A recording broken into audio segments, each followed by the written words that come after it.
sejahtera kepada rakan-rakan sekalian dan Ustazah Sharifah. Kami adalah dari Seksyen 12 Kumpulan 3. Hari ini kami akan membentang kajian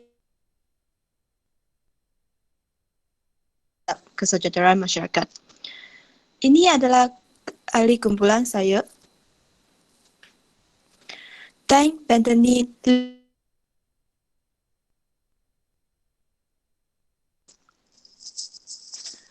Ini adalah isi kandungan kita. Kita akan mula dari pendahuluan, lepas tu objektif, skop kajian, metodologi, hasil dapatan dan akhirnya kesimpulan. Saya akan mulakan dari pendahuluan. Apa itu logik? Logik berasal dari perkataan Yunani iaitu logos, yang bermaksud pengucapan, pernyataan, pemikiran dan pemikiran akal iaitu sebab. Logik membezakan betul dan salah sesuatu hujah. Pemikiran secara logik ialah cara seseorang melihat sesuatu dan daya usaha untuk logiknya. Berfikiran logik ini juga suatu proses yang cuba mencari maklumat, ilmu, data dan fakta mengenai. Dengan kata lain, logik bermaksud alasan yang dikemukakan untuk mengukurkan sesuatu keadaan kebenaran yang boleh diterima akal.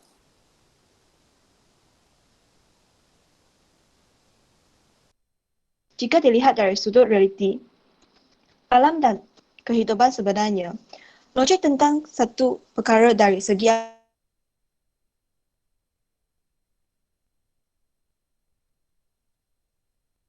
disebutkan logik matematik. Manakala logik berdasar realiti dalam alam, sebenarnya juga disebut logik natural atau logik alam.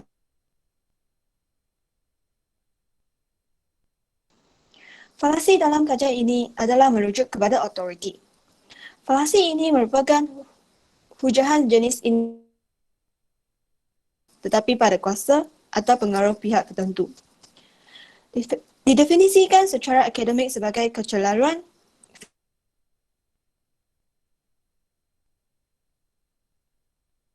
maklumat. Falasi sangat efektif untuk melakukan aksi yang tidak bermuara. Seterusnya, saya akan pas kepada ahli kumpulan saya. Najwa akan meneruskan.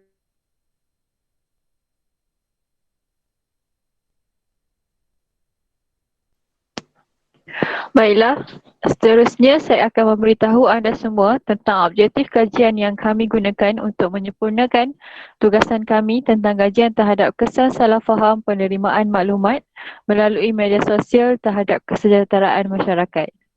Baiklah, dapat kita lihat pada slide ini, kami menggunakan 6 objektif kajian, iaitu yang pertama adalah menjelaskan konsep falasi dalam logik menurut ilmu falsafah.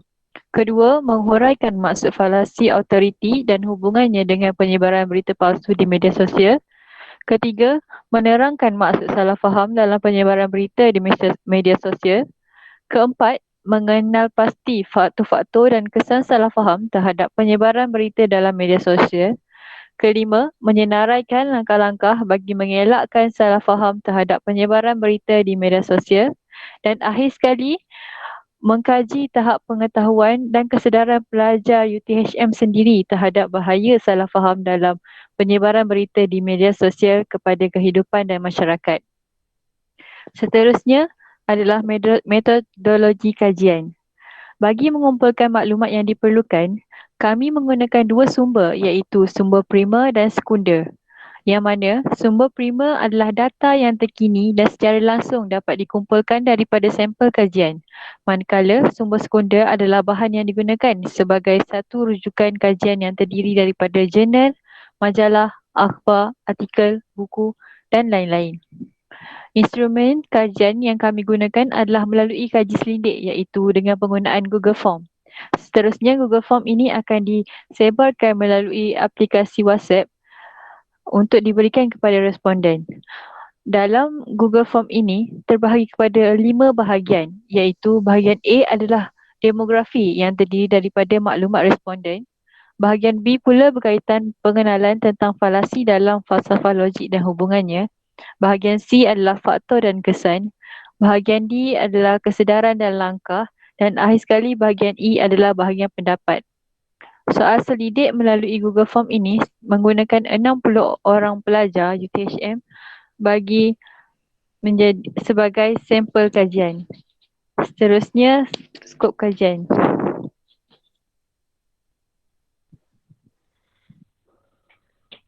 Sekarang kita akan proceed kepada skop kajian. Terdapat 4 bahagian dalam skop kajian ini. Bahagian yang pertama ialah pengenalan tentang falasi dalam falsafah logik dan hubungannya terhadap masalah salah faham terhadap penerimaan maklumat di media sosial. Beberapa soalan yang telah dikemukakan. Seterusnya, faktor dan kesan salah faham terhadap penerimaan maklumat daripada media sosial kepada masyarakat. Faktor yang pertama ialah golongan yang naif mudah mempercayai dan selalu menggunakan emosi yang tidak betul. Ini akan memberi kesan ialah menimbulkan masalah salah faham apabila menyampaikan maklumat. Faktor yang kedua ialah ketidakstabilan emosi yang keterlaluan.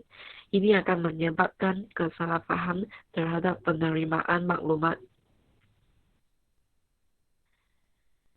Faktor yang ketiga ialah masyarakat mengamalkan gejala forward maklumat tanpa membaca, memahami, dan menyelidik hingga menimbulkan salah faham serta fitnah. Yang keempat ialah latar belakang pendidikan, tahap pemikiran, pengalaman berkomunikasi dan interaksi serta cara berfikir adalah faktor salah faham terhadap penerimaan maklumat. Seterusnya, ialah langkah untuk memelihara diri daripada terjebak atau ditipu oleh salah faham menerima maklumat yang berleluasa ini. Langkah yang pertama ialah kita harus menyelidik dan mengkaji dahulu tentang info tersebut berdasarkan sumber yang boleh dipercayai. Langkah yang kedua ialah kita tidak terlalu mempercayai informasi yang disampaikan tanpa sebarang bukti. Seterusnya, langkah yang ketiga ialah kita sebagai seorang pengguna hendak bijak apabila kita membuat sesuatu jalanan untuk memastikan sesebuah maklumat atau informasi itu benar dahulu sebelum disebar. Akhirnya, pepatah Melayu era moden ini yang disebut dengar boleh, percaya jangan untuk maklumat yang tiada bukti yang ianya benar atau tidak.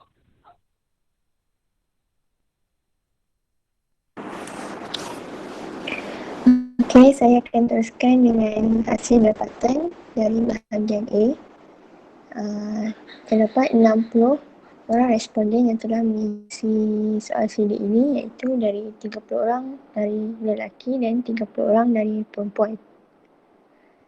Soalan kedua berdasarkan umur. Terdapat 26 orang pelajar dari umur 19 hingga 20 tahun, 23 orang pelajar dari 21 hingga 22 tahun, 10 orang dari 23 hingga 24 tahun dan seorang dari 25 tahun dan ke atas. Soalan ketiga berdasarkan bangsa. Majoriti pelajar yang menjawab soal sini ini adalah berbangsa Melayu yang mewakili bilangan sebanyak 33 orang, Cina 19 orang, Dusun 2 orang, Bumiputera, Suluk, Kadazan Dusun, Korean, Dayak dan India hanya seorang pelajar. Soalan keempat adalah agama.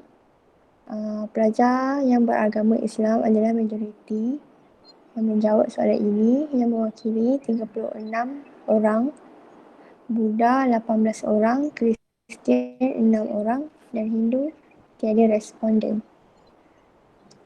Soalan yang kelima dari fakulti FTP mewakili bilangan sebanyak 26 orang, FSKTM 11 orang, FKMP 7 orang, FKAP 6 orang, FPTV 4 orang, FKEE dan FTV mewakili 3 orang. Soalan yang ke-6, mewakili tahun pengajian. Tahun 1 mempunyai bilangan sebanyak 49 orang, tahun 2 dan tahun 3 mempunyai bilangan sebanyak 6 orang dan tahun 4 tiada responden. Seterusnya ke bahagian B. Soalan pertama adalah konsep falasi dalam logik ilmu falsafah. Terdapat 45 orang bilangan pelajar yang menjawab ya dan 15 orang pelajar yang menjawab tidak. Soalan yang kedua bertanya tentang falasi autoriti. Terdapat 41 bilangan pelajar yang menjawab ya yang mengetahui apa itu falasi autoriti dan 19 orang pelajar menjawab tidak, iaitu mereka tidak mengetahui apa itu falasi autoriti. Soalan yang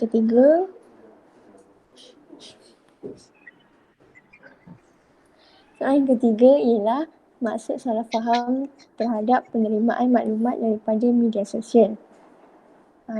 Terdapat 60 orang pelajar yang menjawab soalan ini dengan jawapan ya. Soalan yang keempat, pernahkah berlaku salah faham terhadap penerimaan maklumat di media sosial kepada diri anda?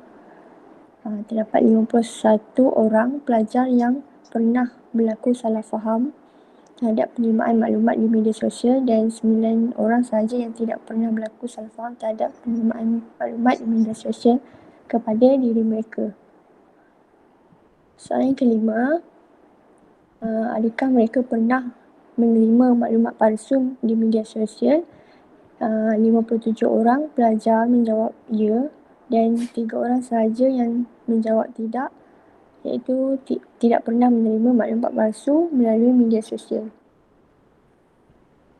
Soalan yang keenam, adakah anda sedar bahawa berlaku salah faham terhadap penerimaan maklumat di media sosial dalam kalangan masyarakat Malaysia? Majoriti adalah pelajar menjawab ya. Bahagian C, iaitu soalan penggunaan media sosial dengan lambakan informasi boleh menimbulkan kekeliruan dan salah faham. Majoriti pelajar menjawab sangat setuju dengan bilangan 35 orang, setuju 18 orang, neutral 7 orang. Soalan yang kedua, masyarakat mengamalkan gejala forward maklumat tanpa membaca, memahami dan menyelidik hingga menimbulkan salah faham serta fitnah. Soalan ini, majoriti pelajar menjawab sangat setuju dengan bilangan 39 orang, 16 orang menjawab setuju, 5 orang menjawab neutral. Soalan yang ketiga, terlalu banyak maklumat yang dijana daripada pembohongan dan kepalsuan akan mengelirukan dan sukar dibezakan. Terdapat 35 orang menjawab sangat setuju, 18 orang setuju dan 7 orang neutral. Soalan yang keempat, golongan yang naif mudah mempercayai akan menimbulkan salah faham apabila menyampaikan maklumat. Soalan ini, majoritinya menjawab sangat setuju dengan mewakili 38 orang, 19 orang menjawab setuju dan 3 orang menjawab neutral. Soalan yang kelima, golongan yang naif selalu menggunakan emosi yang tidak betul akan menimbulkan salah faham apabila menyampaikan maklumat. 38 orang menjawab sangat setuju, 13 orang setuju, 8 orang neutral dan seorang tidak setuju dengan soalan ini. Soalan nombor 6, ketidakstabilan emosi yang keterlaluan akan menyebabkan salah faham terhadap penerimaan maklumat. Majoriti pelajar menjawab sangat setuju, iaitu dengan bilangan 37 orang, 19 orang menjawab setuju dan 4 orang menjawab neutral. Soalan yang ketujuh, latar belakang pendidikan.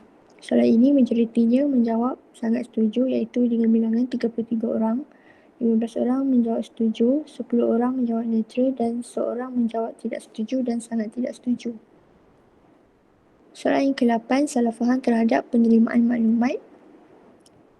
Menepati majoriti pelajar menjawab sangat setuju dengan bilangan 39 orang, 18 orang menjawab setuju dan 3 orang menjawab neutral.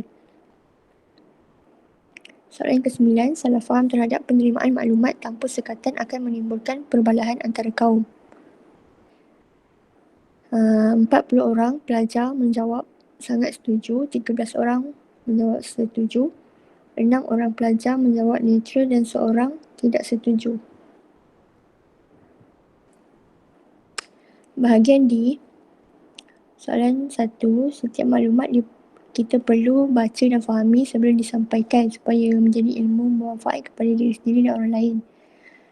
Majoritinya menjawab sangat setuju dengan bilangan 42 orang, 14 orang menjawab setuju dan 4 orang menjawab neutral. Soalan kedua, pihak kerajaan perlu mewujudkan satu badan khas untuk memantau atau menapis apa-apa maklumat yang tidak benar di sosial media. Pelajar majoritinya menjawab sangat setuju dengan 39 orang, 15 orang menjawab setuju, 5 orang menjawab neutral dan seorang menjawab tidak setuju. Soalan yang ketiga, Akta Perlindungan daripada Kepalsuan dan Manipulasi dalam Talian bertujuan membendung penyebaran berita palsu secara online. Surat ini, majoritinya menjawab sangat setuju dengan mewakili bilangan sebanyak 41 orang, setuju 11 orang, neutral 8 orang. Soalan yang keempat, seseorang itu harus meneliti dengan betul tentang sesuatu berita yang tersebar di media sosial. Sangat setuju sebanyak 39 orang, setuju sebanyak 17 orang dan neutral sebanyak 4 orang. Soalan yang kelima, amalan menyelidik dan mengkaji setiap maklumat diterima dengan memastikan sumbernya sah. Soalan ini pelajar mewakili majoritinya menjawab sangat setuju dengan bilangan 39 orang, setuju 18 orang, neutral 3 orang. Soalan yang keenam, bagi mengurangkan penyebaran maklumat salah dalam media sosial, literasi media khususnya media sosial dan penguatkuasaan undang-undang sangat penting. Jadi, pelajar majoritinya menjawab sangat setuju dengan bilangan 38 orang, setuju 15 orang dan neutral 7 orang. Soalan yang ketujuh, tindakan undang-undang perlu diambil terhadap mereka yang menyebarkan maklumat atau berita palsu dalam bentuk denda yang berat, perkhidmatan komuniti dan penjara. Majoritinya menjawab sangat setuju dengan bilangan 35 orang, setuju 20 orang dan neutral 5 orang. Soalan yang ke-8, kawalan kendiri membabitkan kesedaran individu itu sendiri. Pelajar menjawab sangat setuju sebanyak 39 orang, setuju 17 orang dan neutral 4 orang. Soalan yang ke-9, kesedaran sivik perlu dipertingkatkan dan orang ramai diminta mengamalkan konsep 3R. Soalan ini, majoritinya pelajar menjawab sangat setuju dengan bilangan 40 orang, setuju 16 orang, neutral 4 orang.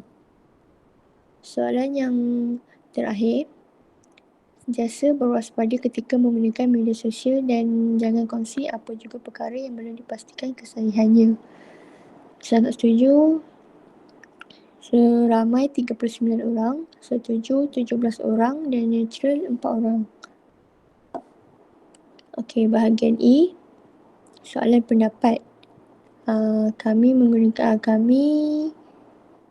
dua soalan, iaitu yang pertama, bagaimanakah anda memelihara diri dari terjebak atau ditipu oleh salah faham menerima maklumat yang berluasan ini. Dari borang soalan sida itu, kami mendapat jawapan antaranya ialah menyemak maklumat yang sahih dahulu di laman-laman sesawang yang diiktiraf seperti bernama.com dan juga baca terlebih dahulu maklumat tersebut dan fikir secara logik sebelum membuat apa-apa keputusan. Soalan yang kedua ialah, apakah pendapat anda mengenai salah faham dalam penerimaan maklumat melalui media sosial yang berluasan di negara ini, contohnya berita palsu tentang COVID-19 melalui WhatsApp? Jawapan yang kami terima dari borang soalan sidik itu ialah antaranya sangat membimbangkan kerana salah faham dalam penerimaan maklumat ini sangat bahaya kerana ia mampu mencetuskan kontroversi lebih-lebih lagi dari golongan masyarakat Melayu yang naif dan suka mengumpat seperti makcik bawang. Perkara ini benar kerana dari situlah maklumat yang disalah faham itu berubah menjadi lain daripada maklumat yang sebenar. Okey, saya paskan pada kawan saya untuk kesimpulan.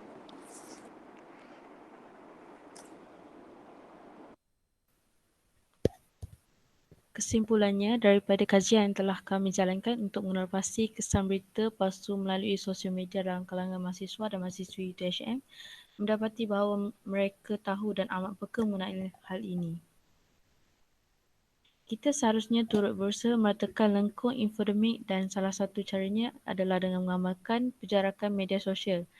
Ialah boleh dilakukan dengan menjadi lebih selektif dan peka dalam berkomunikasi di media sosial. Kita boleh memilih untuk berhenti mengikuti individu atau kumpulan-kumpulan yang gemar berkongsi maklumat yang tidak sahih atau sering memuat naik paparan dan komen yang berbau negatif yang mungkin menyebabkan kita berasa terganggu. Sekian, terima kasih.